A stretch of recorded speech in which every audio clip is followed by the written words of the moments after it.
এটা দুঃখজনক, এটা কেউ পছন্দ করে না। তো হচ্ছে কেন? কারণ এই শিক্ষকদের সামনে অন্যায় কাজ হয়েছে, তারা বাধা দেয়।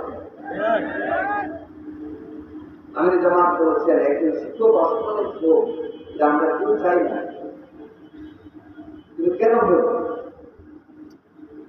কেন বিশ্ববিদ্যালয়ে একজন ছাত্র বৈধ সিট পায় না? কেন ঢাকা বিশ্ববিদ্যালয়ে একজন দাঁড়িয়েওয়ালা ছাত্র ফজর নামাজ পড়তে পারে? এগুলি নিঃসন্দেহে ছিল, এগুলির কারণেই পরিবর্তন এসেছে। আজকে আবেদন হয়েছে আমরা ফিরে এসে আমাদের নবী মুহাম্মদ রাসূলুল্লাহ সাল্লাল্লাহু আলাইহি ওয়াসাল্লামের সিরাতের দিকে। রাসূলের সিরাত যদি আলোচনা করতে হয়, বলছি এই গোসলা কত 13 আর 13 বছরে আল্লাহ রাসূল তিনটা পরিস্থিতি শুরু করেছেন। একটা হচ্ছে তাওহীদ, একটা হচ্ছে রিসালাত, আর একটা হচ্ছে কি তাওহীদ। আল্লাহর একত্ববাদের ধারণা তার মধ্যে থাকবে না, সে পৃথিবীতে পদভ্রষ্ট হবে, তার মধ্যে জীবিত হবে। লা ইলাহা ইল্লাল্লাহ মুহাম্মাদুর রাসূলুল্লাহ।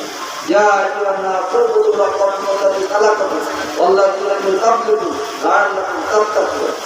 দাসত্ব এক আল্লাহ, সিজদা এক আল্লাহ। আলহামদুলিল্লাহ, এমন যুবক তৈরি হয়েছে যারা বিজয় মিলে গণভবনে গিয়ে সিজদা করে। আমার যুবক কিছু নিয়ে রয়েছে,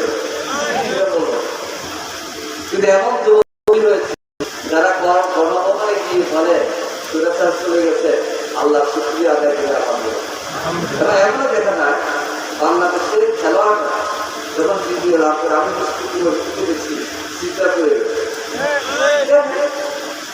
কারণ সে যখন দিকে উচ্চরিত তখন মুসলিম সিজদা করে গেছে। এটাই শিক্ষা। এটা কার শিক্ষা? বিশ্ব নবী মুহাম্মদ রাসূলুল্লাহ।